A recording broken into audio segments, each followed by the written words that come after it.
We are going to discuss Python closures. So in this session, at first we shall define what is a Python closure, then we shall explain it with one demonstration for the understanding.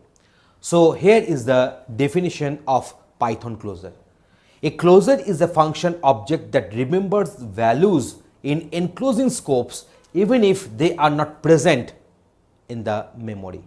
I think to have the better clarity, let us explain it with one practical demonstration to implement these closures in Python. Before getting the detailed idea what is a closure, we must be having a crystal clear idea regarding that what is the nested function and what is non-local variable. So we should have the understanding that what is a nested function and what is a non-local variable before going for these closure functions. A function will be defined if it is defined inside another function, then obviously that function will be called as a nested function. Nested functions can access variables of the enclosing scope. We'll be discussing all these things using this example. So now here you see this is our one method is there, and within this method body we have defined another method.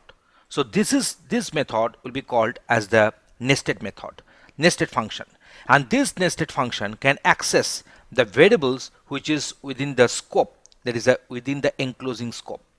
In Python, these non-local variables are read-only by default, and we must declare them explicitly as non-local, and in order to modify them, in order to update with some new value.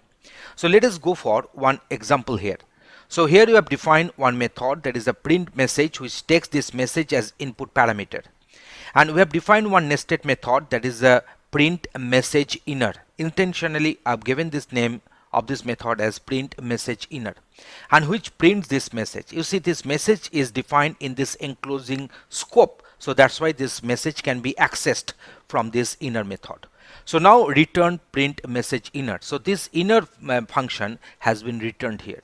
So now how to access it? So here you see we are calling this method, that is a outer method, that is the print message, and passing this string, there is a hello, this string we are passing, which will be assigned to this message. And now its output will be taken into a variable, say let it be another. So this another is actually containing the reference of this inner method, that is a print message inner. So from there, if you call that is another method, then this hello is getting printed, and that is a feature of this closure has got implemented in this example. So let us go for another example for the better understanding.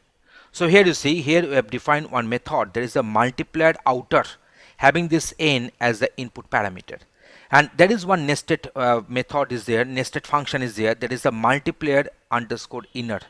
So this method requires one input argument, that is our x, and this outer variable, that is a non-local variable, that is our n, can be accessed from this multiplier inner function.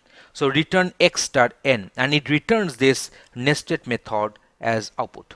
So now we are calling this outer multiplier outer function with this parameter 3. This parameter 3 will be assigned to this n here. So it has been assigned to times 3, it has been assigned to times 5 when the 5 has been passed as the input parameter. So now you see the inner method, that is a multiplier, requires one parameter for its execution. So here we are calling this one as times 3 9.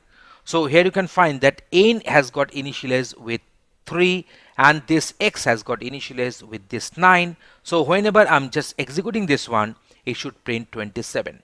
So now let me execute the code here.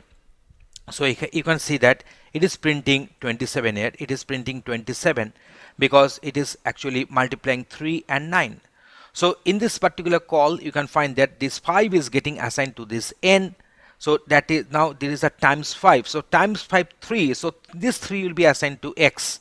So 3 into 5. So that's why it will return the respective 15. 3 into 5, it will return the respective 15. So now consider this one. So now here you see times 3. So n has got the value 3, and here we are passing this 2 here. So then what is the value here? So 2 into 3 6. So 6 will be the input argument for this times 5. So 5 has got assigned to this n already, because times 5 we pass this 5 for this multiplier outer method. So that's why the 5 has got assigned to n already, and here we are having this 6, and this 6 will be assigned to this x, and then x into n, so that means 6 into 5, so 30 will be the required outcome. So in this way, in this particular example, we have defined that how these closure functions can be used in our Python coding. Thanks for watching this video.